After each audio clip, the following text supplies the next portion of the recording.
Bhagavad Gita session. Radhe Radhe. Happy good morning, warm good morning, good evening to each one of you. Very warm welcome. Let's get started by invoking the blessings of God and Guru like we always do. So I'm going to share my screen and we will get started with our opening prayers.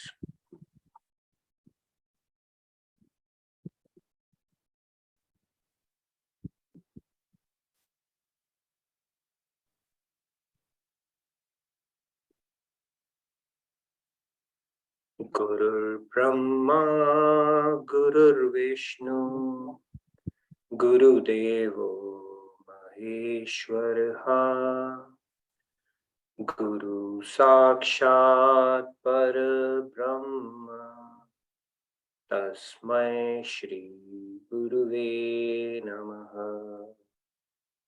Vasudeva Sutam Devam Kamsa Chanuramardanam Devaki Paramanandam Krishnam Vande Jagadgurum. Krishnam Vande Jagadgurum. All right, Radhe Radhe. Morning, good evening, everyone. Very warm welcome to Daily Wisdom from Bhagavad Gita. Today I picked up a shloka. I wanted to discuss something which is very important. So, in the sense that we've been discussing shloka, we are doing a recap of chapter 2, but this is a very foundational concept. And that is why I thought it's important to bring in this foundational concept early on so that we are able to appreciate it and start, making the necessary adjustments that might be required around it, so that it aids, assists, and helps in fast tracking our spiritual journey. It's a foundational. So from time to time, we bring in the foundational concepts so that we don't lose on the big picture part of it. That essentially we are doing, but at the same time, we get the required exposure to the required tools as we go along and mix it up as well. It breaks the monotony. What happened? Okay, is everything all right? Okay, so and it also breaks the monotony of the sequence in which we are going. So from a sequence standpoint, we are in chapter 4. From a recap standpoint, we are in chapter 2. From a foundational element that we are going to discuss today, we are going to jump to chapter. The host did not like it. Okay, great. So let's go ahead. I'm going to say the shloka. We have a hard stop at 10, so I will be going a little quicker today. Maybe we can take 3 or 4 hands on this one and then get started with our discussion. Sattvanurupa sarvasya Shraddha bhavati bharata Shraddhamayam purusho Yo yachraddhasa evasa. Bit of a tongue twister. All right. Do we have any brave people who want to attempt that? Radhe Radhe. Ashutosh ji, please go ahead. Radhe Radhe. Sattvanurupa sarvasya Shraddha bhavati bharat Shraddha mayoyam puruso Yo yachadhasa eva saha. Very nice, Ashutosh ji. Well done. All right, we'll take maybe 2 or 3 more hands, maybe 5 only today, and then we'll proceed. Radhe Radhe. Sam ji, please go ahead. Radhe Sam ji. All right, here we have a Shatabdi Express. Let's see how it. Sattvanurupa sarvasya Shraddha bhavati bharata Shraddha mayo ayam purusho Yo yachraddhasa eva saha. Wonderful. Beautiful. Great job, Samji. Okay, let's take 3 more hands. Radhe Radhe. Sandhya ji, please go ahead. Radhe Radhe. सत्त्वानुरूप सर्वस्य श्रद्धा भवति भारत श्रद्धामयो अयं पुरुषो यो यच्छ्रद्धः स एव स यो यच्छ्रद्धा स एव स. श्रद्धा. Okay. Nice. Yeah. This one, this word is yachraddha sa eva sa. Yachraddha sa eva sa. Okay, we'll pick up maybe 2 more hands and then we get started. Radhe Radhe, Payal ji, please go ahead. Radhe Radhe Payal. सत्त्वानुरूप सर्वस्य श्रद्धा भवति भारत श्रद्धां योऽयं पुरुषो यो यच्छ्रद्धः स एव सः. Radhe Radhe. Radhe Radhe. Yo yachraddha sa eva sa. Radhe Radhe. All right, let's pick up maybe a couple more hands and then we'll get started. Radhe Radhe, Uday ji. या Radhe Radhe.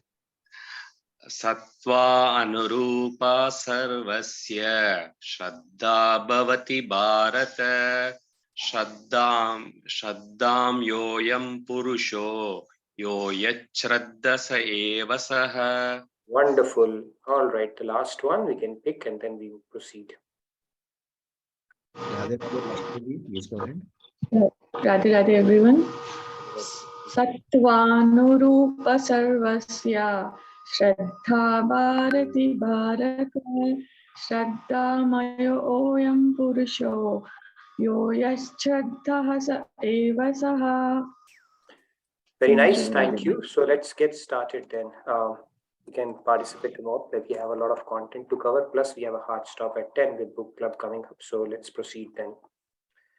So Lord Krishna is saying the fate of all humans conforms to the nature of their mind. All people possess faith, and whatever the nature of their faith, that is verily what they are. इस नुस्खे को जानो तो बहुत लाभ उठाओगे जैसा मन को बनाओगे वैसा ही बन जाओगे. Okay, I don't know what was the first line, but I just made it up. So however we shape our mind, that's how we end up becoming. That is a very, very powerful statement. So the quality of our life depends on the state of our mind. The happiness of our life depends on the state of our mind. The clarity and the knowledge depends on the quality of our mind. So everything can be tied back to the quality of our mind. If we are bitter, we are not happy, everything is related to our mind. Drishti badlo, srishti badalti hai, right? So in Hindi, it is said that you change your viewpoint. So viewpoint is basically something which is stored in our mind, coming from our mind only. So we're going to talk about a very, very foundational element, which intuitively we know, but we are going to give it a formal structure today. So let's get started on this topic. What actually defines who we end up becoming? It's a pretty powerful thing. So let's get started on this topic, a very important topic. All right, so today we are going to talk about that software that silently runs our mind. There is a program which is silently running our mind, okay? And it's typically an autopilot kind of a deal that we are running in. Okay? So let's decode this program that is actually driving us and defining the very basis of our thought process and what we do and who we are. Okay, that is how core or integral it is to our existence. Let's talk about it. Now, look at this house. What thought comes to your mind when you look at this house? Anybody? Real quick. You know, it can fall down anytime. There is a bit of a... Yes, Sandhya, you wanted to add something? Unstable. Unstable, right? And it's on a, what do you call that? Shaky foundation. Shaky foundation, right? It's on a shaky foundation. True. As the picture itself is telling us, it's on a shaky foundation. And no matter how big of a castle you build on top of it, it will always have some kind of a shaky foundation. Foundation is super important, right? very, very, very important. And foundation is what we are going to talk about today. Super foundation. Okay, so we will break it down like we always do, so that we are able to appreciate the concept that we are going to discuss today and go really deep into it today. So let's talk about it. This is what our personality is, whatever that personality is, whoever we are. It is defined by the habits. Habit is something that we repeatedly do. Einstein had said that we are what we repeatedly do. Hence, excellence is not an act but a habit. So, if we think we demonstrate excellence in whatever we do, it has to be done repeatedly. Otherwise, it is a flash in the pan. It's a flash in the pan. That means it'll happen, it may not happen. There's no consistency about it. Predictability, consistency comes from the fact what we are able to deliver repeatedly with predictability, with consistency. In cricket, it is said that playing against Australia, previously they used to call South Africa as well, not anymore, is like going to a, which mart? I think I've forgotten the good marts now back there in India, but a shopping mall, right? You know that you would expect some quality stuff there always. And playing against Pakistan, no offense to any country though, I mean, because of the nature of the cricket they play, it is like going on a blind date. Okay, you don't know what to expect on a given day. Okay, someday they could be extraordinary, beating the best of the best, and the other days they will be miserable, even losing to Afghanistan or Bangladesh, right?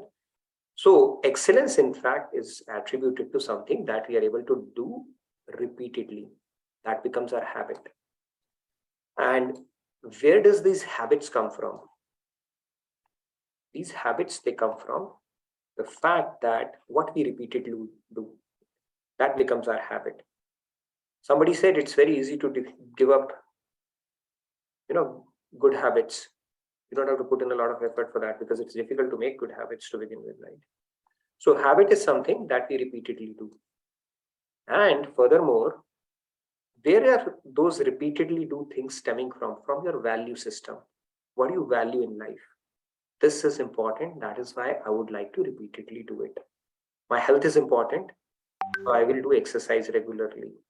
My spirituality, the spiritual growth is important, so I'm going to commit myself to seva, sadhana, satsang. Right? Or eating good food is important, so I will make it a habit to go at least 3 times to a restaurant. Whatever you value, that you start repeatedly doing. That is the fundamental block of it. More importantly, where is this value system coming from? What you believe. What you believe drives your value system. Okay, it is the core or the foundational element of what you do in life. If you come to temple, that means you believe. There is a belief it is important. Spirituality is an essential dimension I want to add to my life. That's why you would go to temple. Or if you have an Epicurean, you would say, I want to enjoy that next best cuisine that I can lay my tongue to. Right? So really boils down from the belief system that we have. And belief is born out of what your intellect is sanctioning. It is saying, all right, I want to believe in it. Okay, period. This is what it is. I want to believe in it. I have a good reason to believe in it, so I'll go with it. Okay. So it all stems from what is sanctioned by your intellect. Okay. This basically finally goes on to define your character and your personality. So if you look at it, this fundamentally how it goes. You have some kind of a conviction, knowledge in your intellect that will result in the beliefs, value system that you have. That will result in the actions that you would repeatedly do. That will become your habit, and that will eventually define your personality. Very simple process, right? Now, from that standpoint, our beliefs define who we are. Now, the question, you don't have to answer it right now. Belief is such an important part of our life. It goes on to define our personality and our character. We saw this part. Now, if this is the foundation of our very personality, are we letting these happen to us? Are we consciously, mindfully, smartly, intelligently acquiring those beliefs? That is what we need to really think about. Okay, we'll come back to that. So, Belief, again going back, it is the core foundation of our personality. What I want to silently contemplate upon is, I'm going to get deeper into this topic. Are we acquiring these beliefs intelligently, or are we simply letting it happen to us because of whatever reasons? Okay. We'll come back to that. So let's move on. Sources of knowledge, let's quickly look at it. Now, how do we gain knowledge? See, we saw that any knowledge that is sanctioned by our intellect will result in our belief system, and the rest of the cycle follows. Let's quickly recap the sources of knowledge. There is a formal way of acquiring it, and there's an informal way of acquiring knowledge, right? Through our Gyan Indriyas, all the senses that we have. What are the informal ways? Informal ways are limited and imperfect, as we will see. What are those ways? Let's look at it. Our own experience and own senses. This is the most rudimentary, mundane, and the most shallow way of acquiring knowledge. When I say I'm willing to believe in God if I can put him in a laboratory and dissect him. Okay. Very naive way of understanding this knowledge. Okay. Even it's more like a spiritual naivety or childishness when we start with that. You know, we want to believe only what we can, our experience or our senses would validate. You need an empirical evidence for that. In fact, when you have belief, think about it deeply. You don't even need an empirical evidence. You just believe in that. That is how powerful beliefs are. You don't need empirical evidence because that's your truth at that point. Okay.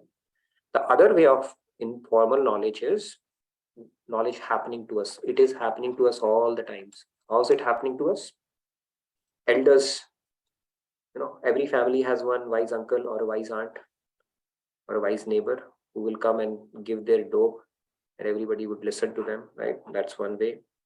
Then you have friends who have this IKEA syndrome, I know it all, right? They will try to influence you. You know what? You don't get it. I'm telling you, just listen to me. Don't fall for any babas and stuff like that. So that could be your friends. Peers, news channels. Right? News channels would have you believe that Shani Dev is the most, you know, Dev, powerful or influential Dev that you need to be watching out for, and that is the whole essence of spirituality. Google, these days, Google is a great source of knowledge, right? The crawlers and doctors, they're giving, WebMD is giving a hard time to all the doctors because people, even before going to doctor, they are Googling it up and telling doctor, no, this is not what the WebMD said. And of course, the social media. Social media is a very, very powerful way of informal knowledge gathering. In fact, they have algorithms. If you watch certain kind of post, they will show you more of it. And then that starts becoming your parallel reality. So if you are following a particular political, you know, stream that you are an ardent follower of, if you're watching some of those videos, only thing that they would show you is that only. And that becomes your reality, parallel reality. That is your truth because that's what your feed is showing. All the day they have intelligent algorithms to tell you that. And people become brainwashed just watching those things. They don't believe. I mean, people actually believed that, you know, you could cure coronavirus by putting, you know, all those disinfectant and stuff like that because that became their reality. That is how powerful it is because all your social media feed is showing you that only. Why? Because you started watching that to begin with and now you're in a rabbit hole. There's absolutely no other reality that you have in your life. These are all informal ways, not very smart, okay, from a knowledge standpoint. And when you talk about your own experiences, there is a big eye. Okay, this 6-inch space between your 2 ears is giving you a false sense of confidence that my buddhi, I know it all. Okay, I have gotten it sorted out, and rest of the world is getting, you know, taken for a ride. I am the one who has sorted it out in the world. Okay, that false pride will let you down as well. But the point is, these are all informal ways of doing that. Now let's talk about the formal ways. Self-study, scripture study, people do self-help books, anything and everything that we can lay our hands on, which is better than acquiring informally, but still not perfect. You'll end up getting confused even more, okay, especially when you try to do scriptural study on your own. Yeah, self-help books and all, it'll help you to some extent, but I mean, not something which is sustainable because it won't tell you the technology. And self-help books, if you look at it, they keep on giving revision, but they don't hit the root cause. They may be able to help you control the symptom, but not the root cause of the problems that you have. more smarter ways to actually approach under the guidance of a guru. That is the best, surest, smartest, fastest way of acquiring this knowledge. Without guru, nothing.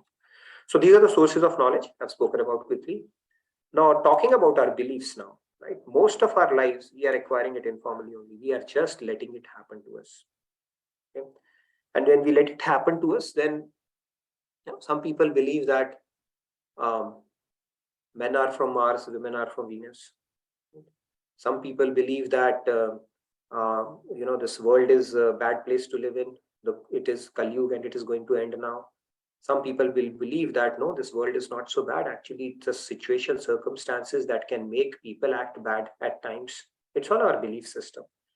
Some people will think there are no Devi Devtas. Only real Devi Devtas are Kapil Dev, Devanand, and Shri Devi only. Right? That is also a belief system some people have. So beliefs, some people will say, there's no Ved Vyas. There are series of Ved Vyasas who have come, Purana, Smritis. They are all, fiction of our imagination. We can't trust them. So belief can come in various forms, right? If your knowledge is erroneous, you can form a belief. What's a big deal? You have more beliefs than the population of the world. How does it matter, right? We spoke about this principle that what your belief is it a principle or is it an opinion? If it is an opinion, then how does it matter? Everybody has an opinion, right? You can believe in anything and everything that you want, right? So then that belief becomes your reality. So you're entitled to believe in whatever you want. But then that doesn't mean it is actually helping your cause, right? around what you need to be knowing around it, right? So different people have different belief system, and the question, the real thing here to understand is your belief on a shaky, erroneous foundation, or is your belief a smartly, formally acquired belief? Okay, that is the key to understanding this. Now let's move on. If you put belief on any of human, right? Wow, what a wonderful author he is. That is fine, but then it will always be subject to these 4 blemishes or basically imperfections, as they say, or the defects. Because the senses are limited, lack of experience, right? Higgs boson must be assumed to based on a estimation. It is called karnapatva. Then Brahm, illusion will be there. Mirage of body, senses will give happiness. That is the mirage that we are doing, right? Illusion is there. And then the pramad, the mistakes they do, as we see even in our computer programs, and the 4th one, vipralpsa, which is propensity to cheat just to prove your point. That can happen as well. So anything and everything, no matter how elevated that author might be, right? A lot of people say, you know what, Radha Krishna, the first president whom he had translated Bhagavad Gita. I said, fine. If you're not sure he was a saint, why would I put faith in that? Because it will be capped by the intellectual capacity of a human being only. So whenever it's a human who's not a realized saint, these 4 defects will always be there. So choose wisely where you are trying to acquire knowledge from. And if you're happy thinking that, you don't need to acquire knowledge, you are going to rely on your experience alone, that is fine too. I mean, we can learn it the hard way. Right? We have already spent so many lifetimes on this earth. A couple of million won't hurt if you want to learn it that way. And God is in no hurry whatsoever. Scriptures tell us that just approach a master and the process will be fast-tracked very, very quickly. That's the smartest way of learning the Shruti Praman from a realized saint. On your own, it is a wild goose chase that can continue. Now, the key thing here is the foundation, like we spoke about in formal, right? Most of our belief, they stem from what we have heard from others, right? Either through traditions or through our mother, grandmother, and all. Some of them might have a basis as well, but most of them, they do not have a basis. It's just like they're passed on or they're just happening to us subconsciously, right? A billboard is there, let's do it. You think that there is a sense of belongingness you need to have with your friends, or you will leave out on something, fear of missing out. Subconsciously, they are feeding you. And that is not a very smart way of building belief system, because we spoke about it. It is a very foundation to our existence, and that is going to define who we end up becoming. It is a foundation of our character, our personality itself. And we have to take control of that as opposed to letting it happen in an autopilot mode all by itself. That is how important these beliefs are. Now let's see how powerful it is. Okay, this slide should. Now Henry Ford said, whether you believe or not. Okay, there's a typo here. Whether you believe or not, in both cases you are correct. Henry Ford had said that. Right? That means the power of belief is very, very powerful, impactful. So let's look at it through some examples so that we are able to appreciate this fact. So there's an Aboriginal tribe. Swamiji gives this beautiful example in Australia. In this Aboriginal tribe, they have a belief that there's a witch doctor, and whenever it bones somebody, now Halloween is coming. That's why I'm brought in this witch doctor. Okay. By the way, watch out for a Halloween video. It will scare the wits out of you. Okay. It's going to come in a couple of days. So there's a witch doctor. If it bones somebody, that person is going to die within a few minutes. Okay. So that is a strong belief they have. Now, even if a normal person, you take that person to this witch doctor, and this witch doctor will start doing his tantra mantra, whatever, and then start boning that person. It is seen that a perfectly normal person has choked to death just because they strongly believed that it is going to cause harm to them and they are not going to survive. That is the power of our belief. It actually happens. Okay, so some beautiful examples Swamiji gives. Let's look at another example. So we have people who are split personality, people who are, right?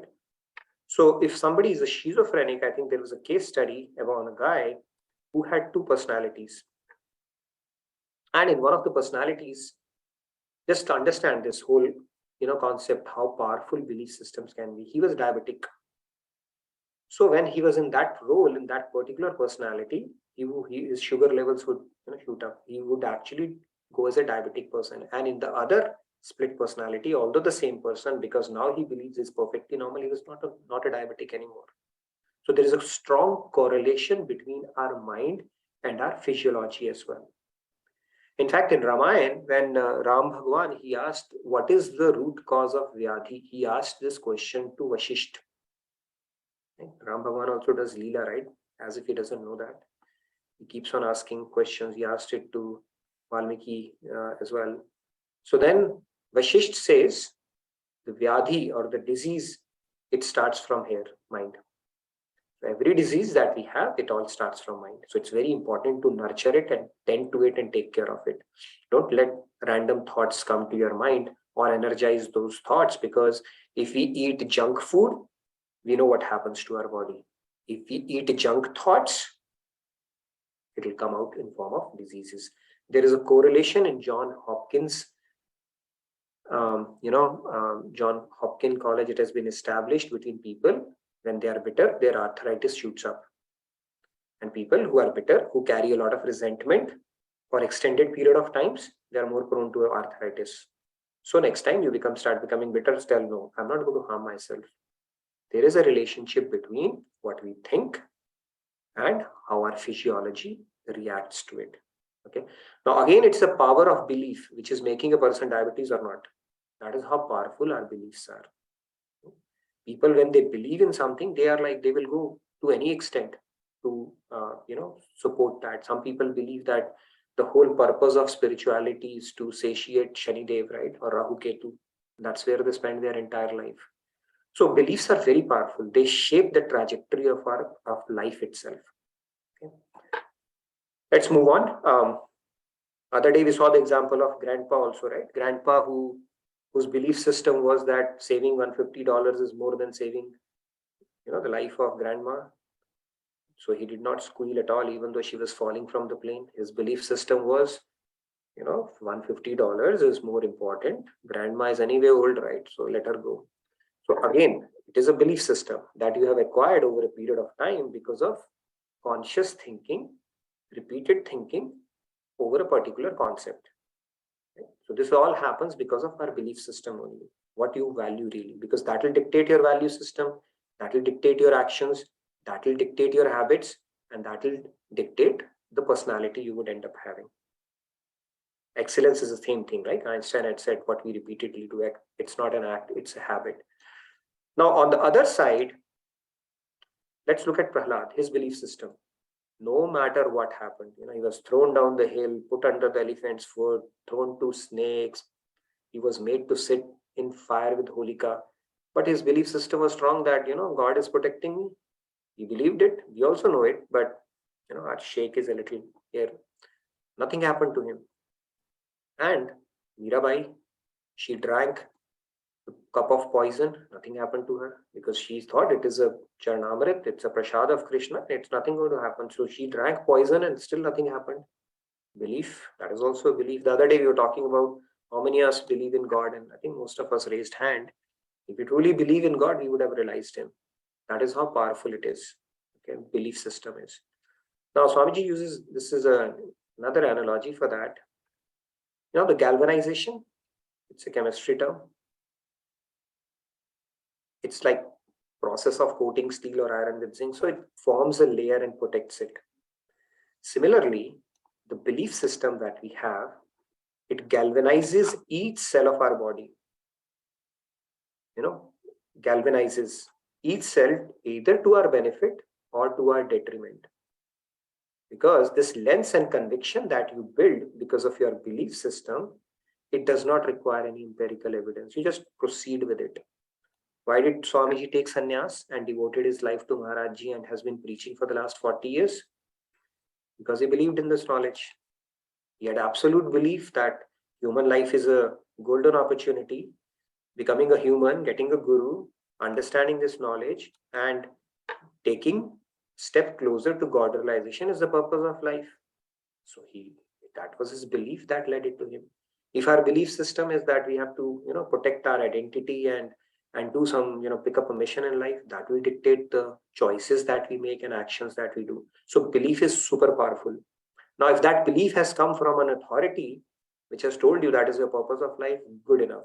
But if it is something that we have acquired because we have come under the influence of our experience, friends, our association or from our family tradition, then it might be shaky. We really need to relook at it, especially if we have made it as a motive of our life, because it is going to define who we end up becoming. That is how powerful the beliefs are. Now let's move on. So what? So I would say, so what? Belief, so what?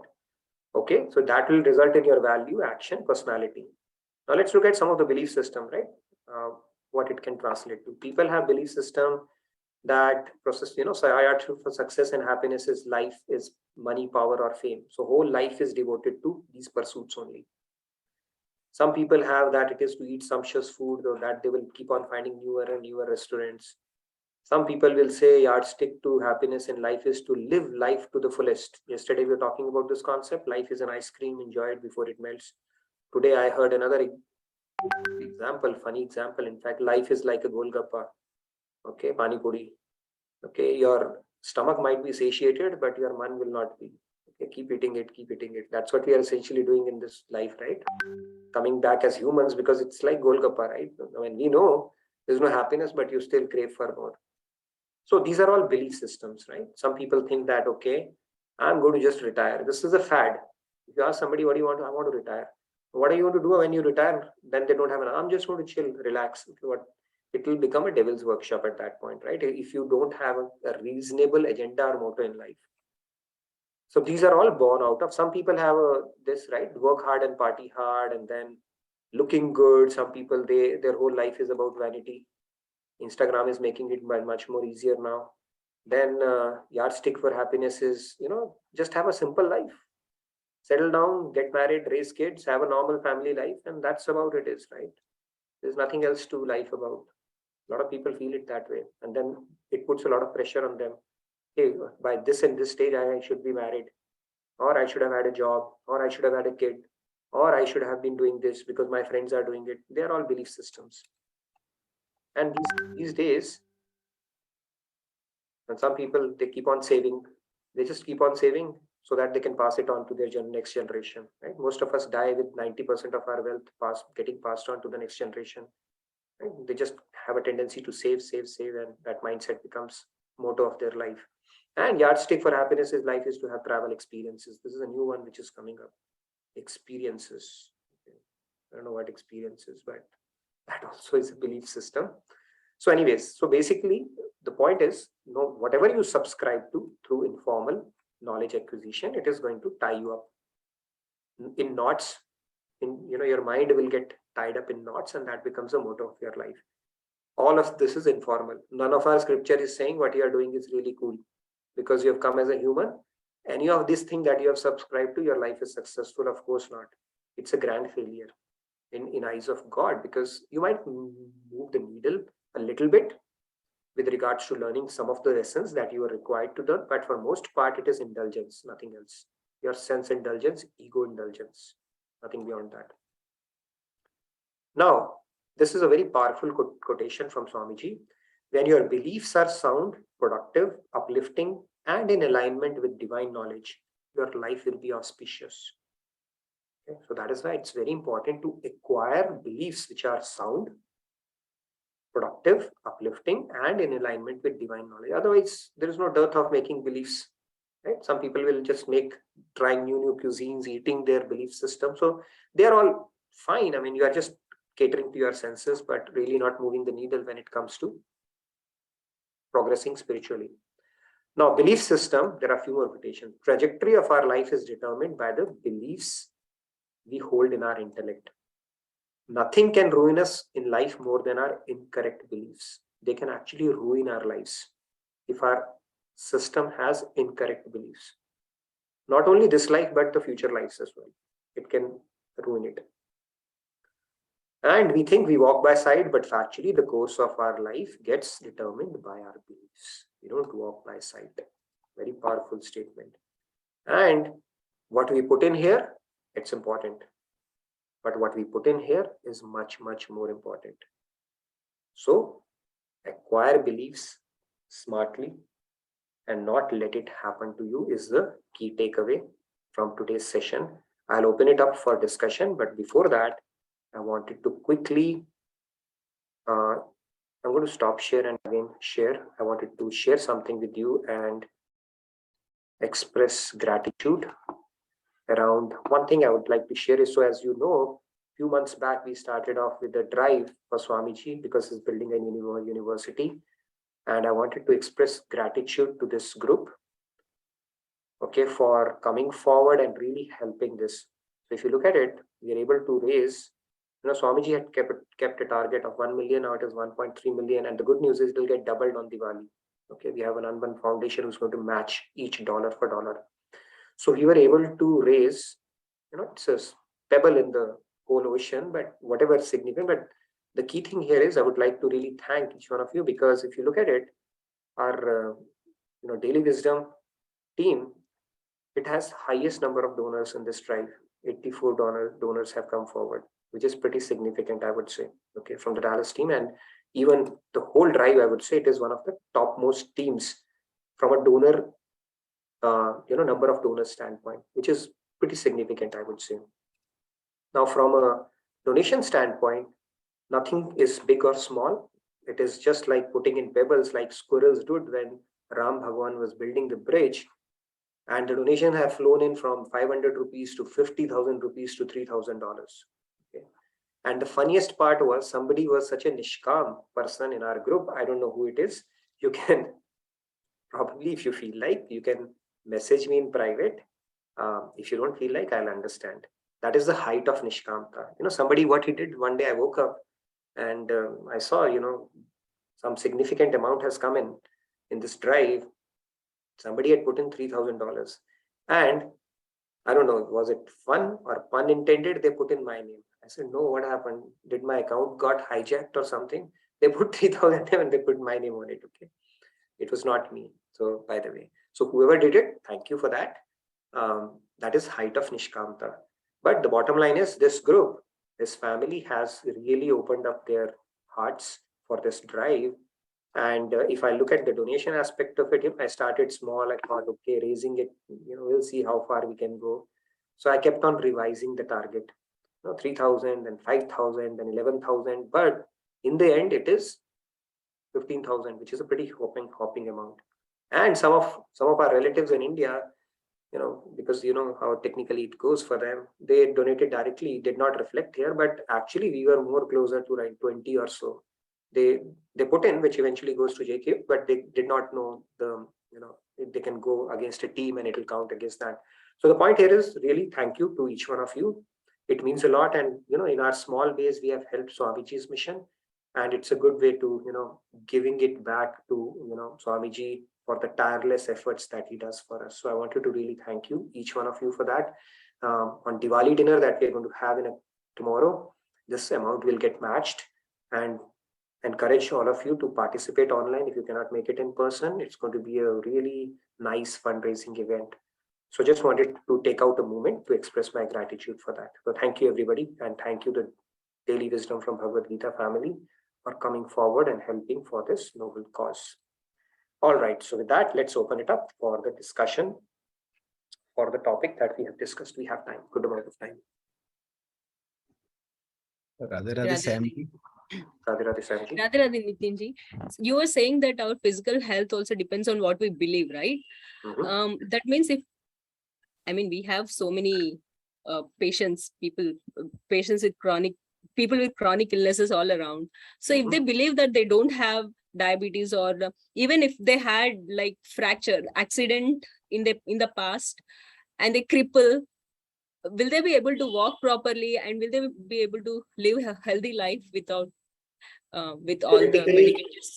Theoretically, now people will say what kind of stuff you are talking about here, right? Theoretically, it says you have the power. In fact, I think I've heard Sadhguru talking about that he actually healed his broken bone, to the power of his, So our body has immense potential. And I also heard Swamiji in one of his discourses talking about the power of Rupa Dhyan. He would meditate. He had leukemia, blood cancer.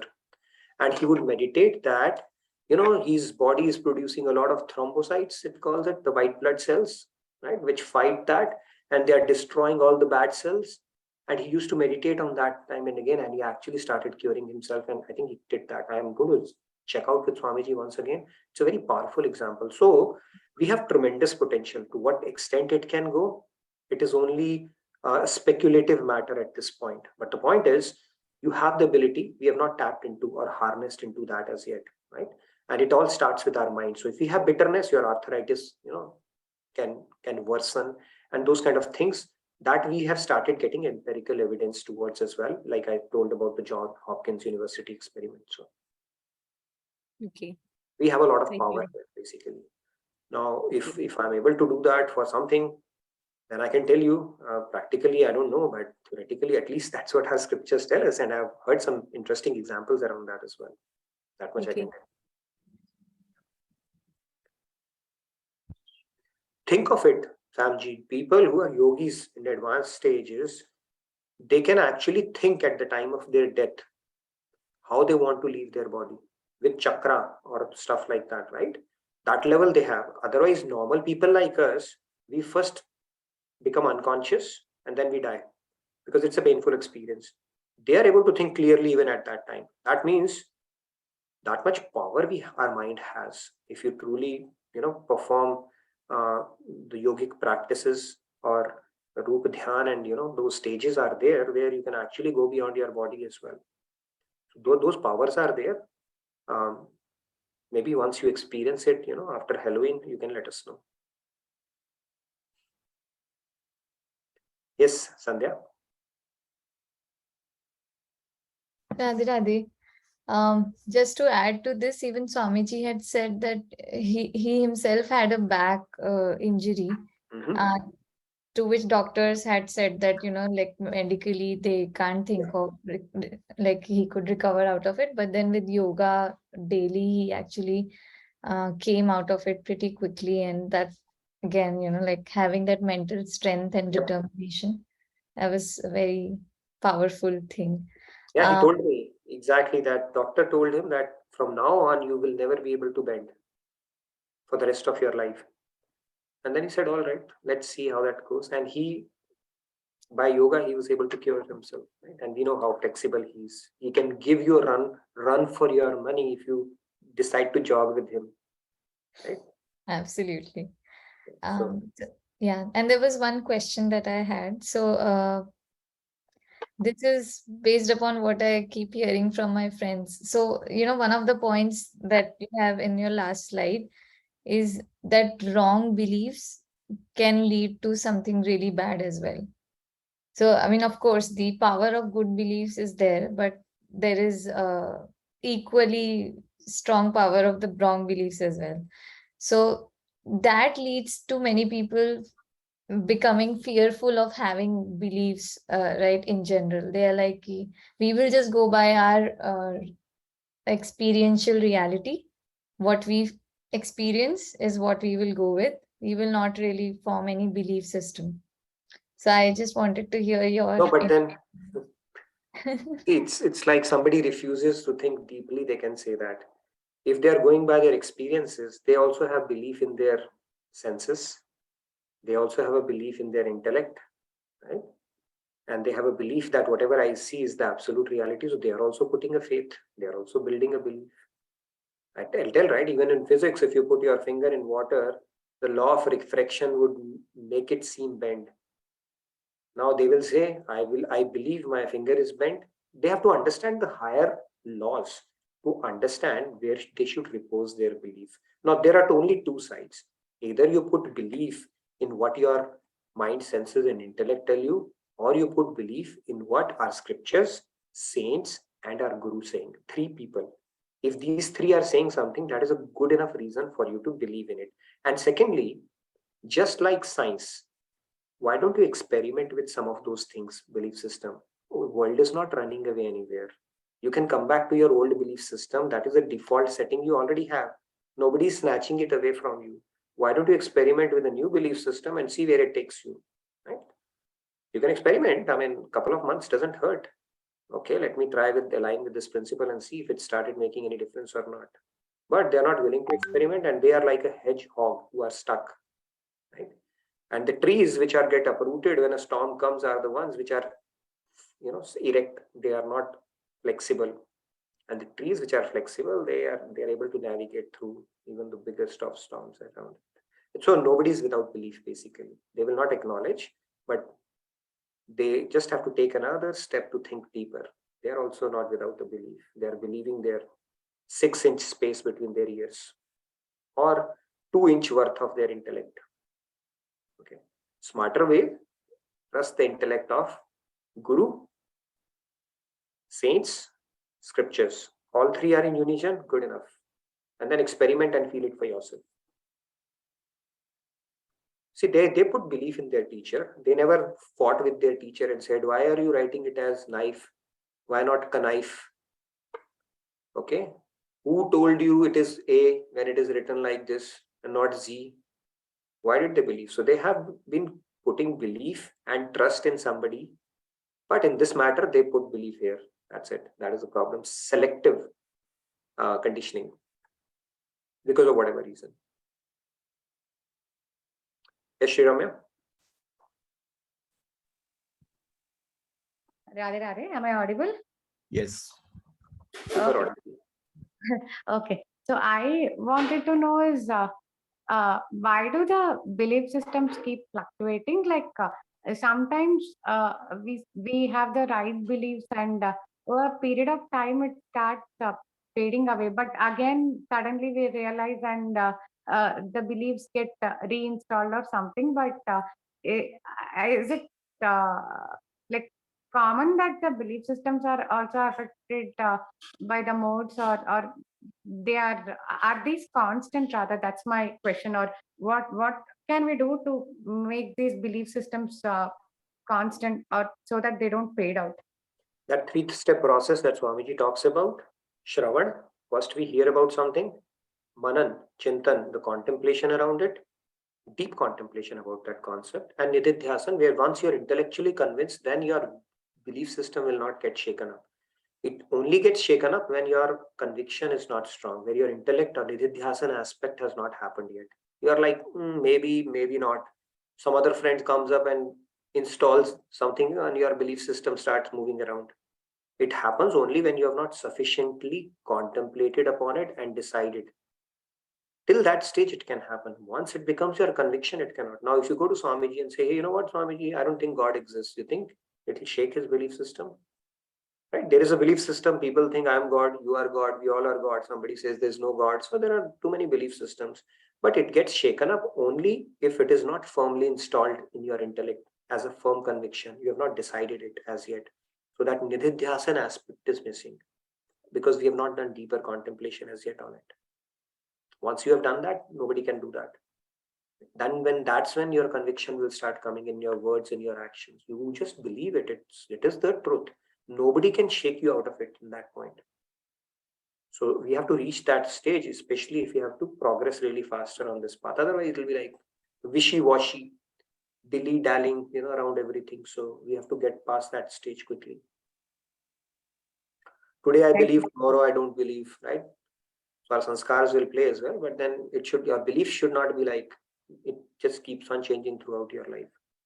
Today I'm a Hindu, tomorrow I'm a Christian, right? So then it doesn't work that way. That belief system is firmly installed in your software and it is guiding you. So I think it requires a deeper contemplation if it is changing every now and then.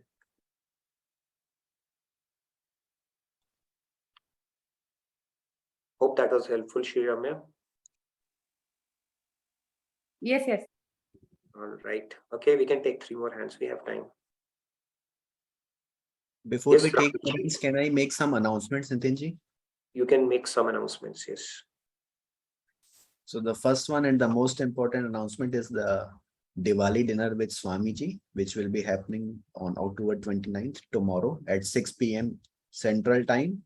And the good thing is that you can participate from your home also. The virtual participation, live broadcast will be there. And if you are available in the Dallas area, for sure you can visit in person. Apart from that, once the dinner is completed, then you have the opportunity to get involved in the weekly satsang, which will be live from RKT Dallas Temple at Sundays 10:30 a.m. The links are already in the chat, but I will reshare the link. And the last announcement is about the Tulsi Viva, which will be happening on November 4th and 5th again at RKT Dallas Temple.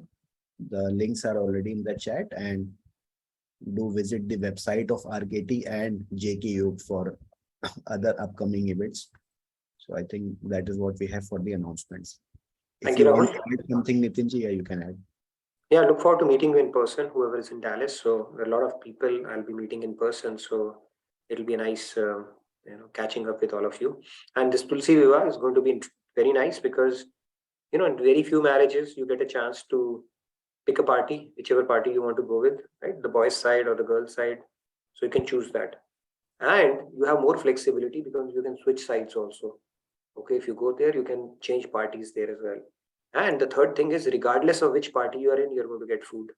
Okay, and you don't have to be ladki walas. So do not miss out. It's the marriage of the year, and we're going to celebrate it with great fanfare, pomp and show, like we always do, RKT style. By now you might be used to it, online or otherwise. So check it out and do come over and grace us with your auspicious presence is what I would say. All right, let's take some questions and then move on. Radhe Radhe Suresh ji, please go ahead. Suresh ji. Radhe Radhe Nitinji, Radhe Radhe everyone. So Nitinji, my question is leaning towards what explanation you are giving. And one question, that keeps popping in any conversation is around, like a lot of people question the existence of God, even though I have firm faith, but they question, I'm going to ask Swamiji also in one of the SMX, but the normal question that comes up is, if God exists, then why there are so many problems in the world? And sometimes my intellect fails to answer that. Sure. Yeah, I think Swamiji has answered it, and I'll try to bring some excerpts from it as best as I possibly can. Yeah, so see, there's a logical fallacy in this argument, okay?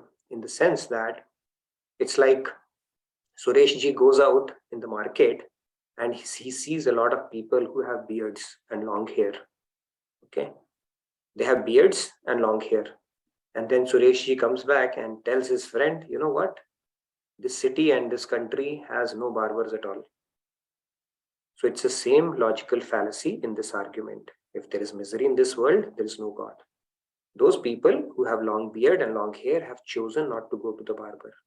Similarly, all the misery and stuff is the absence of God consciousness. And then there's a karmic cycle, the perfect karmic cycle that is in place as well. So you might see light and darkness as two entities. Other way of looking at it is absence of light is darkness. So wherever you have absence of God consciousness, you will see anxiety, misery, and all that stuff. That is the way to look at it. And in order to know God, to see God, there is a process. People who are not willing to do that, tell them there is a process. Go and follow that. If you don't meet God or see God the way saints have described it, then come back and tell me there is no God. But are they willing to follow the process which our scriptures tell us? We don't see ghee or butter in milk. In order for us to get that or see that, there is a process.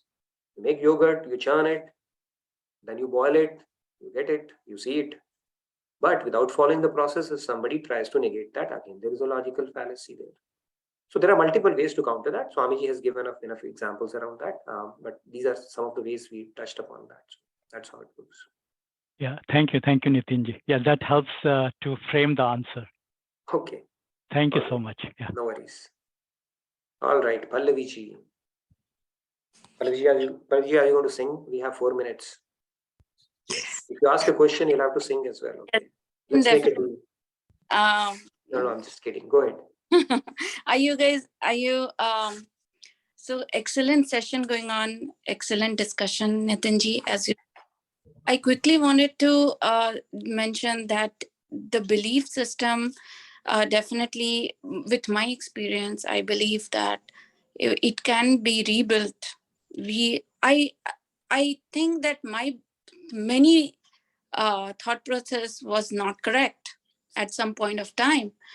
And because of that, I was not able to see the things going on in my life with correct perspective. And when I was able to fix that belief system, I'm able to see things in proper perspective.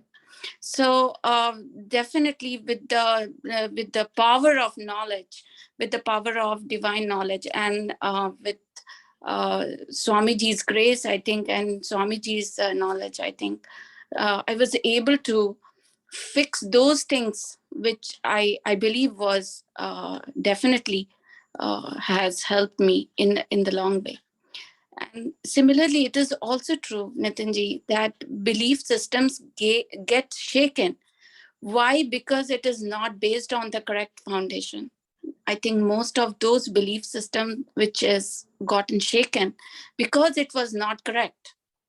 Because if I kept believing in the beginning that life is an ice cream, and I was definitely finding miseries everywhere in the part of life. But when I know that no, life is being a candle, being a diya, then I know that life has such a huge purpose. Yes. That's what.